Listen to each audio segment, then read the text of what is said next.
નમસ્કાર, તમે જોઈ રહ્યા છો તકલીફ 24 ન્યૂઝ।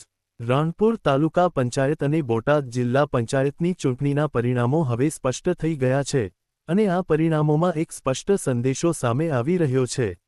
રાણપુર તાલુકામાં ભારતીય જનતા પાર્ટીનો દબદબો જોવા મળ્યો છે। તાલુકા પંચાયતની 18 સીટમાંથી 14 સીટ ભાજપાના ખાતામાં ગઈ છે, જ્યારે કોંગ્રેસને માત્ર 3 સીટ મળી છે અને 1 સીટ અપક્ષ ઉમેદવારને મળી છે। બીજી તરફ જિલ્લા પંચાયતની વાત કરીએ તો રાણપુર તાલુકાની તમામ 4 સીટો પર પણ ભાજપાનો વિજય થયો છે। આ પરિણામો પરથી હવે રાણપુર તાલુકા પંચાયતની બોડી ભાજપાની બનવી લગભગ નિશ્ચિત માનવામાં આવી રહી છે। ચાલો હવે તમને વિગતવાર જણાવીએ દરેક સીટના પરિણામ વિશે।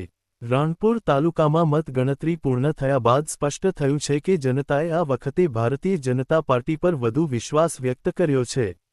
તાલુકા પંચાયતની કુલ 18 સીટોમાંથી 14 સીટ પર ભાજપાના ઉમેદવારો વિજયી બન્યા છે, 3 સીટ કોંગ્રેસના ખાતામાં ગઈ છે અને 1 સીટ અપક્ષ ઉમેદવારને મળી છે।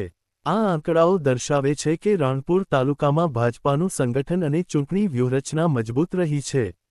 હવે વાત કરીએ જિલ્લા પંચાયતની સીટોની। રાણપુર તાલુકાની ચારેય જિલ્લા પંચાયત સીટ પર ભાજપાનો ક્લીન સ્વીપ રહ્યો છે।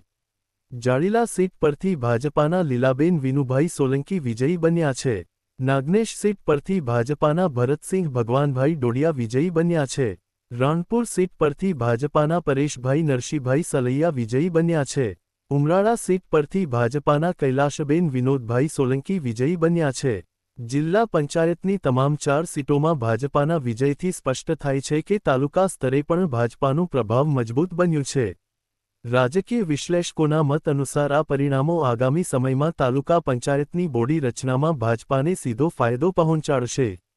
હવે જોવાનું રહેશે કે આ જીત પછી જનતાની અપેક્ષાઓ પર ભાજપા કેટલું ઉતરે છે।